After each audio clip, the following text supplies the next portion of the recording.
Imagine waking up one morning to learn that your entire life has changed forever, that everything you were afraid of, everything you were shielded from, everything you were never prepared for, is suddenly your responsibility, a kingdom in your hands, millions of lives under your rule, and you are just 18 years old. This is the moment a young girl named Victoria became the most powerful woman on earth.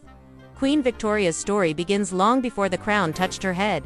On May 24, 1819, inside Kensington Palace, she was born small, fragile, and far from destined for greatness. But destiny works in quiet shadows. Her full name, Alexandrina Victoria, belonged to a child raised in isolation. Her mother and Sir John Conroy created the Kensington system, a strict regime designed to keep her dependent and controllable. She wasn't allowed to descend the stairs without someone holding her hand. She couldn't sleep without someone in the room. She couldn't play, explore, or socialize like other children. Her world was a cage, golden but cruel. And yet, inside that cage, something powerful formed, a sense of identity and quiet rebellion. Victoria learned to observe, to think deeply, to understand people's intentions. This psychological resilience born from loneliness would later become her defining strength. By the time Victoria turned 18, the British royal family was running out of heirs. Illness, misfortune, and fate narrowed the line of succession until only she remained. And so, in June 1837, when King William IV died, the small, shy girl abruptly became Queen of the United Kingdom. When she walked into her first council meeting, she stood alone as if daring the world to underestimate her. Victoria immediately took control of her life, refusing to let Conroy or her mother dictate her reign. Her early years were guided by Prime Minister Lord Melbourne, a charming, intelligent mentor who shaped her understanding of government, diplomacy, and influence. Victoria admired him almost like a father figure, and he became her emotional anchor during the storm of early politics. But the turning point of her life came in 1840 when she married Prince Albert of Saxe-Coburg and Gotha. Their relationship, unlike many royal marriages, was built on genuine passion and intellectual partnership. Albert wasn't just her husband, he was her strategist, her moral compass, her greatest ally. Together, they transformed the monarchy into a symbol of family, discipline, science, and morality.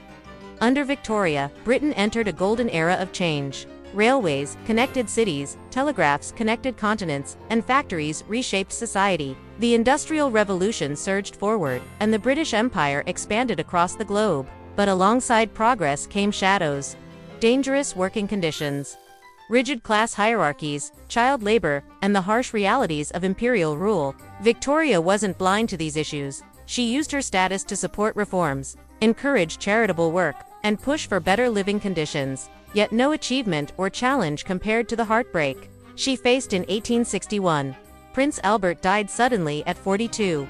The world saw a queen, but inside, she felt like a broken woman. She shut herself away from public life, dressing entirely in black for the rest of her years. Her grief was so deep that ministers feared she might never return. But slowly, driven by duty and legacy, she stepped back into the light. In 1876, she was proclaimed Empress of India, symbolizing the vast reach of the British Empire. Her reign witnessed extraordinary scientific discoveries, electricity, photography, telephones, and profound cultural transformation. She met leaders from across the world, challenged rigid traditions, and formed unexpected bonds, including her famous friendship with Abdul Karim, which sparked controversy but revealed her desire to understand cultures beyond her own.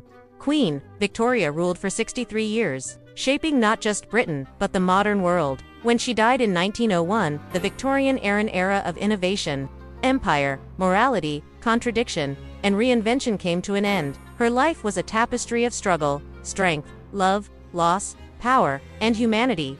Victoria began as a silent child in a lonely palace, yet she became a queen whose influence still echoes today. A queen who defined an age, a queen who proved that even the most unexpected ruler can transform history.